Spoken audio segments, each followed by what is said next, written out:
লাইলাতুল কদর। কোরআন নাজিল হলো যেই রাতে, আল্লাহ বলেন এক রাত কোরআনের বরকতে এত বড় দামি বানাইলাম, 1000 মাসের রাতের চাইতে উত্তম বানায় দিলাম। 1000 মাসের রাত কমপক্ষে 84 বছরের চাইতে বেশি। কয় বছরের চাইতে বেশি? কথা বলেন না। তাহলে 84 বছর একটানা ইবাদত করলে যেই নেকি, লাইলাতুল কদরের এক রাতে বন্দিগি করলে সেই নেকি।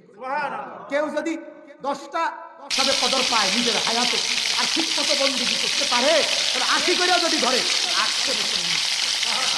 কোরআনের বরকতে রাত কি পরিমাণ ইজ্জত দিচ্ছে, কোরআনের বরকতে মাসকে কি পরিমাণ ইজ্জত দিচ্ছে, কোরআনের বরকতে নবীকে কি পরিমাণ ইজ্জত দিচ্ছে। সুবহানাল্লাহ। এই কোরআন আমাদের জন্য দিছে, এই উম্মতের জন্য। আমাদের দাম কত? আর পিছনের সমস্ত উম্মতের চাইতে আমাদের দাম শ্রেষ্ঠ। ঠিক কিনা বলেন না?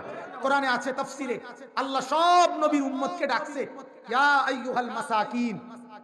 তাফসিরে ইবনে কাসিরে আছে আল্লাহ আগের উম্মতকে ডাকতেন, হে আমার ফকির বান্দা, মিসকিন, হে আমার ফকির বান্দারা। আর আমাদের নবীর মহব্বতে এই আখেরি নবীর উম্মত, এই কোরআনওয়ালা উম্মত, তাদেরকে আল্লাহ ডাকছে এই কোরআনে 89 বার, 8, 9, 89, 89 বার কোরআনে আল্লাহ ডাকছে আমাদেরকে ইয়া আইয়ুহাল্লাযীনা আমানু, হে আমার ঈমানদার পেয়ারা বান্দা। তাফসীরে লেখছে হে ঈমানদার বলছে মানেই হলো হে আমার পেয়ারা বান্দা, হে আমার ঈমানদার, ঈমান আনছো তুমি, আমি তোমারে মহব্বত করে ফেলছি। আল্লাহু ওয়ালিউল্লাযীনা আমানু। কোরআনে আল্লাহ বলে যে ঈমানদার, আমি আল্লাহ তার বন্ধু, আমি তার বন্ধু, আমি তার বন্ধু। ঈমানদারকে আমি ভালোবাসি, ঈমানদারকে আমি ভালোবাসি। তাইলে আপনি দেখেন কোরআনের বরকতে আপনারা কত ওয়াজে শুনছেন, কোরআন যেই রেহালের সাথে লাগে